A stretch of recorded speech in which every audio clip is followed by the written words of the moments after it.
Bonjour à tous, j'espère que vous allez bien. Ça y est, Jésus est ressuscité. Alléluia, merci Seigneur, quelle joie. Nous sommes tous heureux de cette immense nouvelle, la plus grande nouvelle de l'histoire de l'humanité, du monde, que sais-je, que c'est merveilleux. Merci Seigneur. Mais alors, que s'est-il réellement passé? Pour cela, prenons l'évangile. Et dans l'évangile, il y a toujours les réponses. Prenons l'évangile. Prenons l'évangile selon saint Matthieu, au chapitre 28. Versets 5 et suivants. Elles ont vu un ange. Mais l'ange prit la parole et dit aux femmes : Soyez sans crainte, vous. Je sais que vous cherchez Jésus, le crucifié. Il n'est pas ici, car il est ressuscité comme il l'avait dit. Venez voir l'endroit où il gisait. Puis, vite, allez dire à ses disciples : il est ressuscité des morts. Et voici qu'il vous précède en Galilée. C'est là que vous le verrez. Voilà, je vous l'ai dit. Quittant vite le tombeau avec crainte et grande joie, elles coururent porter la nouvelle à ses disciples. Et voici que Jésus vient à leur rencontre et leur dit : Je vous salue. Elles s'approchèrent de lui et lui saisirent les pieds en se prosternant devant lui. Alors Jésus leur dit : Soyez sans crainte, allez annoncer à mes frères qu'ils doivent se rendre en Galilée, c'est là qu'ils me verront. Et oui, Jésus est vraiment ressuscité. Imagine-toi, avec Marie-Madeleine, tu pars au tombeau. Et là, tu rencontres un ange. Un ange qui te dit quoi? Qui te dit que Jésus est ressuscité. Mais c'est incroyable. Et l'ange te dit non seulement que Jésus est ressuscité, mais pour cela, va voir, regarde le tombeau vide. Et en effet, c'est ce que vont faire les femmes, et vont se rendre compte que le tombeau est vide. L'ange avait raison. Et l'ange leur dit, allez en Galilée, c'est là que vous allez voir Jésus.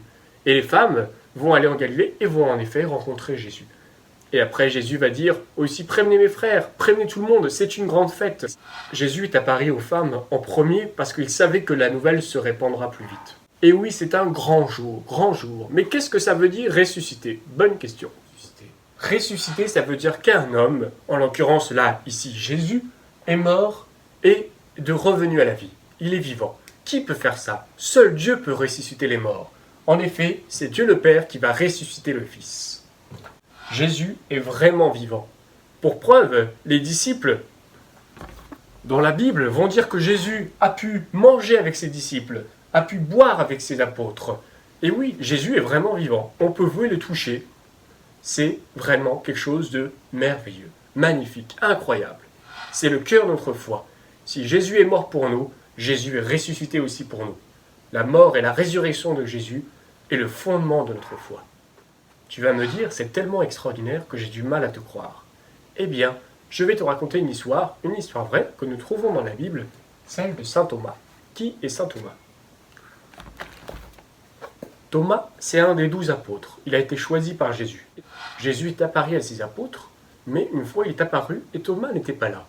Alors les autres apôtres lui ont dit : Thomas, on a vu le Seigneur, on a vu le Seigneur. Et c'est là que je te lis l'histoire. Au chapitre 20 de l'Évangile selon saint Jean, verset 24. Cependant, Thomas, l'un des 12, celui qu'on appelait Didyme, n'était pas avec eux lorsque Jésus vint. Les autres disciples lui dirent donc : Nous avons vu le Seigneur.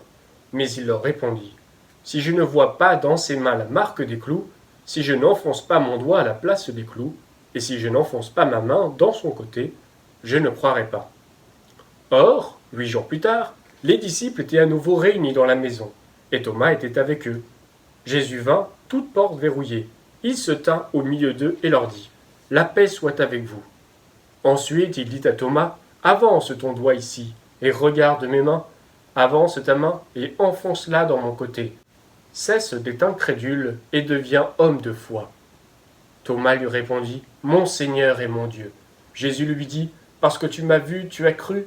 Bienheureux ceux qui, sans avoir vu, ont cru. Qu'est-ce qui se passe? Thomas, c'est un des 12 apôtres, comme je t'ai dit. Il n'a pas cru tout de suite. Il a dit : Moi, c'est pas possible, je ne le crois pas. C'est pas possible que Jésus soit ressuscité. Il faut que je mette les mains dans l'endroit où les clous sur la croix ont transpercé les mains de Jésus. Il faut que je mette le doigt sur le côté, là où le côté de Jésus a été transpercé. Rappelle-toi le vendredi saint par un des soldats romains. Jésus arrive de manière tout à fait extraordinaire. Et là, Jésus dit : La paix soit avec vous. Jésus nous donne sa paix. Évidemment, les disciples étaient un peu confinés, étaient fermés, ils avaient peur, parce que s'ils sont d'ici, Jésus est ressuscité, nous on va se faire tuer aussi, par les chefs des prêtres, par les juifs, par les romains. Et donc ils étaient enfermés dans leur maison. Mais Jésus leur donne la paix. Le premier mot de Jésus, c'est la paix soit avec vous. Puis, il voit Thomas, il lui dit, Thomas, avance tes mains, là où il y a la marque de mes clous, avance ton doigt sur mon côté. Thomas, du coup, va mettre les doigts, va mettre les mains sur le côté de Jésus et à la place des clous, et va dire une phrase très belle que je vous invite à redire très souvent, qui est « Mon Seigneur et mon Dieu ». À ce moment-là, il croit à nouveau que Jésus est ressuscité d'entre les morts, que ce n'est pas une invention des apôtres ou de Marie-Madeleine. Jésus est vraiment ressuscité. Cette belle histoire de Thomas veut nous dire quelque chose. On est un peu tous des Thomas, parce que parfois on a du mal à croire. On veut toucher les choses, on veut voir vraiment de nos propres yeux et surtout voir de manière tangible, toucher. Jésus va dire une phrase magnifique que je vous invite à retenir, qui est « Heureux celui qui croit sans avoir vu ». C'est difficile de croire quand on voit, mais c'est encore plus difficile de croire quand on ne voit pas. Et pourtant, nous devons être heureux de croire sans avoir vu. C'est très important. Cette phrase est très importante. Je pense qu'aujourd'hui, beaucoup de personnes disent « Je ne vois pas Jésus, donc je ne crois pas ». Eh bien, on peut leur dire cette phrase. Et peut-être ils vont dire « Ça ne me suffit pas, t'es sympa Xavier, mais cette phrase, c'est difficile à comprendre ». Eh bien ça, je t'invite du coup à leur répondre en disant « Si tu vas à la messe, quand le prêtre élève l'hostie, que vois-tu » Rappelle-toi le topo du jeudi saint que j'ai fait, l'autre vidéo. Le prêtre, quand il élève l'hostie, est-ce que c'est Jésus ou est-ce que c'est seulement du pain? Au début, c'est du pain. Mais quand le prêtre prononce les paroles, quand il élève l'hostie, c'est vraiment Jésus. Et donc, aujourd'hui, on pourrait dire « Heureux ceux qui croient en voyant l'hostie ». Évidemment, le Seigneur se rend présent. D'une manière peut-être pas sous l'apparence corporelle d'un homme, mais sous la présence des espèces du pain et du vin, qui deviennent le corps et le sang du Seigneur. Le Seigneur est vraiment présent. Si tu vas dans une église, tu vas sûrement découvrir le tabernacle. Le tabernacle, tu sais, la petite boîte, où à côté il y a une petite lumière rouge. Là, cette petite lumière rouge nous rappelle que Jésus est vraiment présent, toujours présent. Dans chaque église du monde, il y a ce petit tabernacle, et Jésus est présent. Donc, on doit être heureux de savoir que Jésus est vraiment présent au milieu de nous pour toujours.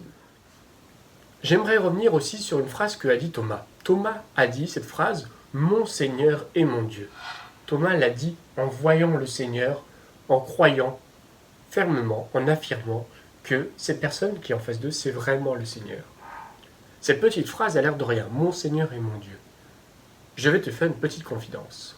Quand j'étais petit, plus petit, encore plus petit, ma mère m'avait dit, quand tu vois Jésus, n'hésite pas à dire « Mon Seigneur et mon Dieu ».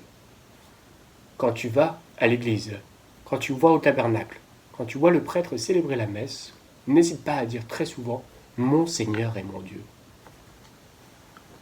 Et depuis ce jour, chaque jour, à la messe, quand je vois Jésus, quand le prêtre élève l'hostie, je dis « Mon Seigneur et mon Dieu ». Et oui, Dieu est vraiment présent pour nous sauver, pour donner sa paix et nous donner surtout sa joie. Mon Seigneur et mon Dieu. Voilà, j'espère que cette petite série de vidéos t'a plu, que tu as pu apprendre des choses. N'hésite pas à revoir peut-être les anciennes vidéos pour bien comprendre toute la chronologie de ces 3 jours saints, ce tridium pascal. Et je t'invite à faire un petit défi. Appelle aujourd'hui un de tes amis ou une personne de ta famille pour leur souhaiter joyeuse Pâques. Car oui, c'est une grande fête de Pâques. Dieu est ressuscité. Si Jésus était seulement mort, on pourrait dire il a beau avoir fait des miracles, il nous a beau dit des choses, il a beau nous enseigner, il a beau être fils de Dieu, et ben c'est dommage, il est mort. Mais non, Jésus est ressuscité.